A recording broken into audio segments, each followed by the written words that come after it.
Hey everyone, it's Amanda with My Life, My Way. It is 6 o'clock in the morning.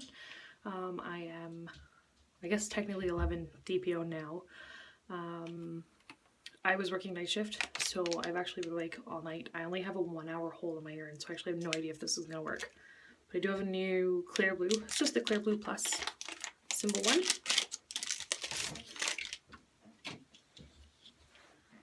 So, nice and empty. I'm gonna go ahead and dip it and then I'll talk for a few minutes. We'll see how this goes.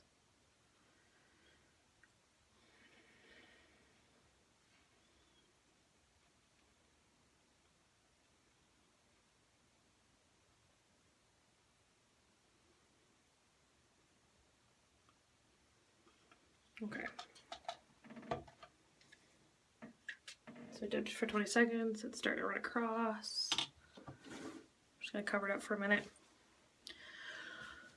So I wasn't actually planning on doing it this morning. I was kind of gonna let it go for a few more days. I kind of felt like I was out this month. Like I wasn't having any pregnancy symptoms. I had some pretty massive PMS symptoms hit me about 7 DPO. My poor husband, he tolerates me so well. It's the only real side effect I get from the Femara is now that I actually ovulate, I get like actual PMS. And it's because I've never really suffered through it before. It's kind of more awful now than it used to be. But my husband takes it like a champ. He's a fantastic man. So anyways, so I figured we were out at 7 DPO. It's been kind of a rough month. We did Femara for days 3 to 7. We were on 5 milligrams. I was not monitored this cycle because I couldn't make it in for the appointments. I was in orientation for my new job Monday to Friday. I should have ovulated on the Thursday that week, and my husband's been out of town, so we didn't even figure there was going to be a chance or hope. But by Thursday, my ovulation still hadn't come up positive. So Friday morning when I went to my last day of orientation, I packed a bag for a couple nights, and as soon as class let out, I drove 4.5 hours to go be with my husband for 2 days. So I should have ovulated Saturday afternoon. I saw him Friday night. We had a little fun on Saturday night, and I got on Sunday, so maybe it worked.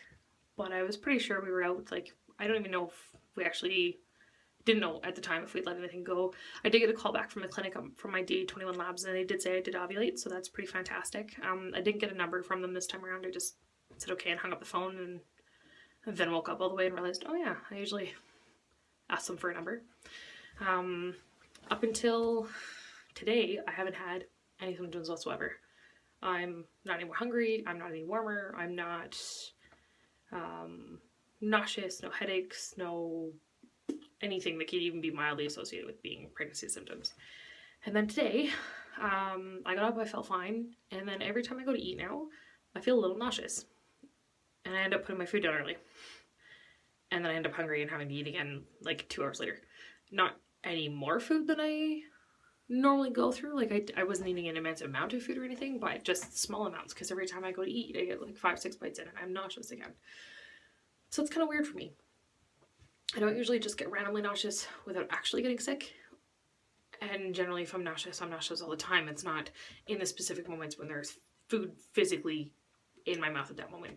So now I'm just curious. So it's 6 o'clock in the morning. I've been up since 2 o'clock yesterday afternoon. It's been a long day. And I'm just curious now. I probably will retest again at day 13 if this doesn't come up positive. And I'll put that up on YouTube as well, just so you guys can kind of take a look. But I have this sneaking suspicion though that we're out this month. So we'll take a look, we'll see how it goes. Going forward, I think if this month doesn't work, I think my husband's actually going to be in town next month, so that's kind of swell. And I'll be able to go to the ultrasounds and stuff because I won't be in orientation anymore. I'll be able to make it to the ultrasounds. So on day 3, we go in for your early ultrasound and checking for any cysts and that kind of thing. And then I think the game plan from there is to do another 5 milligrams of Femara and adding gonadotropins on days 8 and 9, which from what I understand, Femara kind of gives you more eggs to work with, and the gonadotropins sort of turn them into super eggs. So we'll see how it goes. I have no idea. I've never used them before. I do know the gonadotropins have an increased risk for twins. So far my husband and I are no more increased risk than anybody else. We don't have any that run in the family. The Femara increased your risk, I think, only by about 5%, and the gonadotropins increase you to about 15. So there's an increased risk for multiples, and I'm 32, so that's an increased risk for us. But we'll see how it goes. So, yeah. To everybody out there, I hope you guys had a great month. I'm hoping that you guys all got your BFPs as well. And I guess we'll take a look and see if I got mine this month. Holy sweet shit. Guys, I'm only 11 DPO. That is a motherfucking solid positive. I just swear, I'm sorry. How am I gonna go back to bed now? I still have to work a night shift tonight. But look at that. There's not even like a... Holy shit. Oh my god. Okay, hold on for a second. I'm gonna go grab a digital. Wait right here.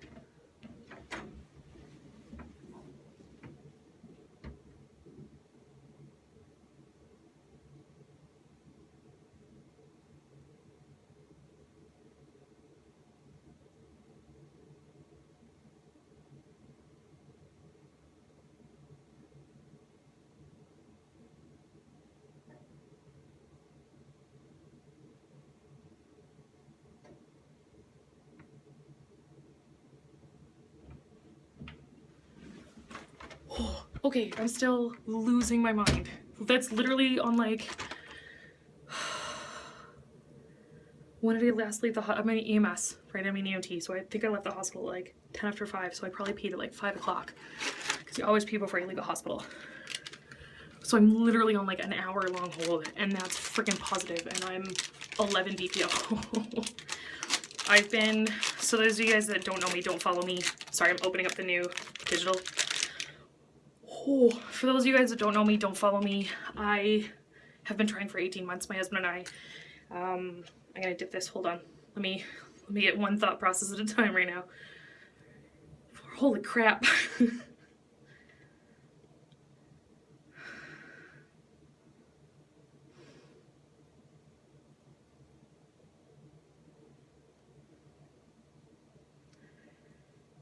Okay, that was 20.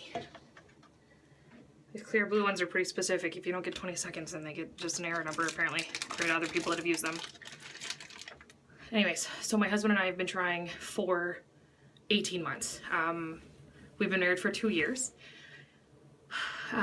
When we first started, we just kind of let it go. I did take ovulation sticks the first month just to kind of see if after years and years of birth control I actually ovulated. And I did, like right at a 28-day cycle. I didn't think anything more of it. I threw the rest of them just in the cupboard. I didn't bother using them. We just kind of tracked it by time, give or take a couple days here and there, that kind of thing. I don't even think I was tracking it on any kind of app or anything initially. I was just taking a look at a calendar. I think I just marked little stars on days that I had cycle day 1, and that was it. And about 6 months in, I'm like, okay, this is kind of getting weird. My cycle started lengthening out to almost 5 weeks. I didn't really have any really irregular, but they were kind of lengthening continuously. And by the time I went and saw my doctor, I was having about 35-day cycles. So I went and saw him, just my regular family doctor, at about the 9-month mark. And I told him I wanted a referral to a fertility specialist. And he kind of looked at me like, that's a little early. I said, the reason I want to do it is because I'm 32 years old. My husband is the same age. We're like 6 weeks apart. And we've been trying for 9 months. By the time you get a referral in to see a specialist, that's another 6 months. I said that that's going to bypass their 1-year mark pretty much really easily. He's like, you know what? That's a good point. I'm not exactly like spring chicken anymore. So kind of get a move on it. So we got us the referral. We saw her for the first time at pretty much the year mark, I think. We started trying in May and I saw her the following May, maybe early June. We ran through battery testing. They did the HSG test. They did a bunch of blood work. They did repeat blood work. He did an assay. He did an assay with an antigen test to make sure he didn't have killer sperm, which is the funniest test results we've ever waited for because we literally were waiting to find out if he had killer sperm. And we're a little dark. I'm an EMT. We have kind of a dark sense of humor. So it was a little weird for a little while. By the time all the testing came back, this is now our 3rd month. We're into November of 2016. So it's our 3rd month on medications. The first month was a perfect storm. He was home, I was home, we did an IUI with fresh sperm. He literally raced in from his job and then raced back on a lunch break to give his functional part of that round, and then ran back to work. So we were in different cities when I got an IUI the first time. Second time around, he wasn't even in the province. I was in Alberta, he was in BC. We were a 7-hour drive from each other. He had a frozen sample left at the fertility clinic, so we used that. And that was it. That was our only chance. I was really hopeful we were pregnant. I was seriously depressed when it came back negative. I spent days crying. And then it didn't help that within days of us getting that news, he finally came home. I was supposed to have him for 2 weeks, and then I found out I was only getting him for 40 hours. And I literally just fell apart. The poor man deals with so much, and he's so amazing.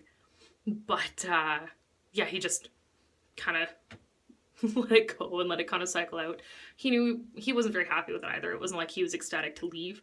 But he's much better at holding it together than I am, especially while medicated. Just saying. And then this month, like I said, I only got a quick chance to drive all the way up to where he was, 4.5 hours away.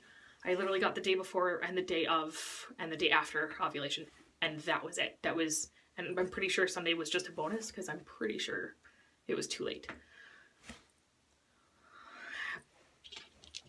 But this dick is positive. There's not even, you can totally see that on the camera. Like, there's not even a maybe kind of squinter. Oh my God, in the 18 months we've been trying for, I've never had a positive. I never in my entire lifetime before, while I was taking birth control, I think I've had 3 scares in my entire lifetime, and they all came up as dead negative. Dead negative. Holy crap, look at that. Oh my God, guys, I don't even know what I have to do anymore. I have a book in my car of, I don't know if you know him. I don't know if I can think of his name right now, but anyways, he's a comedian and he has 4 kids, and he wrote a book called Fat Dad or something like that. Jim Gaffigan, that's his name. My husband loves him as a comedian. I bought his book a little while ago. It talks about fatherhood and all that kind of jazz. And I bought it specifically so that when we found out we were pregnant, because I was hoping I was pregnant last month, so I actually bought it last month in anticipation, and then was so devastated when it didn't work. I'm gonna go grab those and give him these. I was gonna put it in a big bag and that kind of crap, but it is 6 o'clock in the morning and I literally have to wake him out of bed because I'm not gonna be able to sleep until I share this with him. So I'm gonna let you guys go. I won't be able to video it because he's not wearing any pants and I'm not putting that on camera. Sorry guys. And yeah, there's a whole lot of swear words that just about came out of my mouth. I'm gonna keep those under wraps. I'm gonna update you guys later, and I will talk to you later. Bye.